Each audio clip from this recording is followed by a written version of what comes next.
Bonjour, aujourd'hui je vais vous parler des enfants qui sont nés au mois de mai. Alors, dans le tarot, le mois de mai qui correspond au chiffre 5, c'est le pape. Et le pape a une notion de pédagogue, de thérapeute, de consultant. Euh, L'enfant vient apprendre des choses pour ensuite les restituer. Et il vient travailler aussi sur la relation plus particulière avec son père, parce que quand on regarde le personnage du pape, je vais vous le montrer à l'écran, on voit que le personnage du pape regarde vers la droite, c'est-à-dire symboliquement vers l'image du père. Donc, il va attendre de son père qu'il puisse être présent pour lui apprendre des choses, mais aussi pour travailler dans une notion de collaboration, de partenariat. Parce que plus il va faire des choses avec son père, plus il va travailler sur cette notion du 5 qui est la collaboration, le partenariat, l'association. Et au travers de sa vie sentimentale, si par exemple les personnes, les femmes qui sont nées au mois de mai, qui vont travailler sur la relation avec leur père comme ça et qui va être présent, généreux, bénéfique pour eux, euh, ça prépare à la vie sentimentale avec cette notion de partage, d'union. Et puis, bah, quand le père n'est pas là pour son enfant et pour avoir cette notion d'échange, de partage, d'enseignement, euh, ça va se traduire dans la vie sentimentale lorsque la jeune fille grandira, dans le fait d'avoir des difficultés à s'unir à l'homme, à être avec et à partager sa vie avec. Donc c'est pour ça que les enfants qui naissent au mois de mai, et plus particulièrement les filles, euh, la relation avec le père va être très importante et le père doit, dans la mesure du possible, prendre conscience que plus il va nourrir une relation d'échange, de partage avec sa fille, plus ça va l'aider plus tard dans sa relation avec les hommes, si elle est dans une relation hétéro, bien sûr.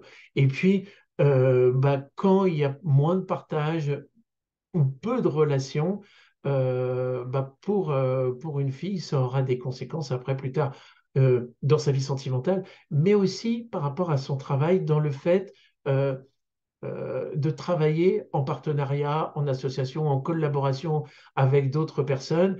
Et si c'est avec des femmes, alors il faudrait voir le jour de naissance, mais ça sera peut-être plus favorable que par rapport à l'image du père, si l'image du père n'est pas valorisée. En l'occurrence, en 2023, la réduction fait 7.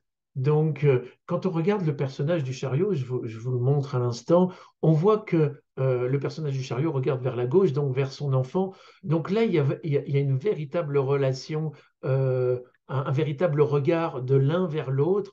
Et pour les enfants qui naissent au mois de mai 2023, ben là, la relation avec le père va être très, très importante dans cette notion que le chariot demande un père altruiste, demande à ce que le père aille vers son enfant, s'occupe de son enfant, et en l'occurrence, l'enfant attend de recevoir, j'allais dire, de l'information, de l'instruction venant du père, mais qui soit douce. Pourquoi douce? Parce que quand on additionne le 5 du mois de naissance et le 7 de l'année de naissance, ça fait 12. Et dans le tarot, c'est le pendu, et il y a une notion là de relation avec le père pour qu'il soit en même temps dévoué, serviable envers son enfant. Et quand c'est une relation fille-père, eh ben, justement, la fille va attendre de son père qu'il lui apporte toute cette attention et cet apprentissage avec douceur, en prenant le temps, en étant présent pour son enfant.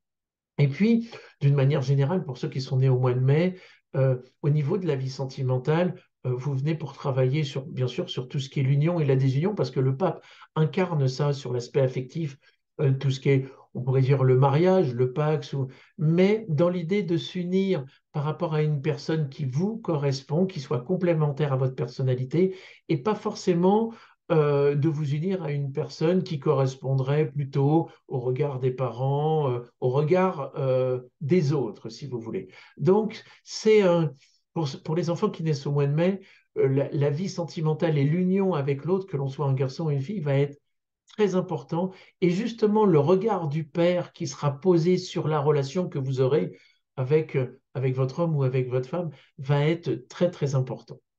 Et puis, dans l'aspect social, professionnel, beaucoup de choses seront basées sur les collaborations, les partenariats, voire les associations, mais où on ne vous demande pas forcément d'être le leader de l'association, mais d'être plutôt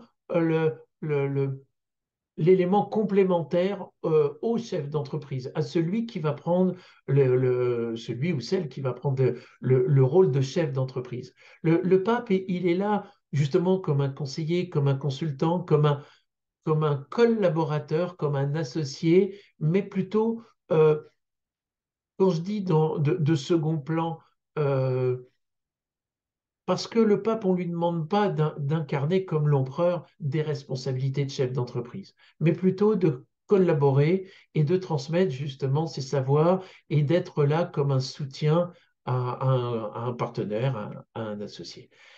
Voilà ce que je peux vous dire sur l'aspect et sentimental et professionnel. Et puis sur un aspect spirituel, le pape est là aussi pour retransmettre, pour faire des transmissions. Au-delà des initiations et de l'enseignement, on pourrait dire qu'il vient faire et à la fois des initiations et des transmissions que l'on voit avec le sceptre hein, qui est dans l'axe de la tête du personnage qui est ici.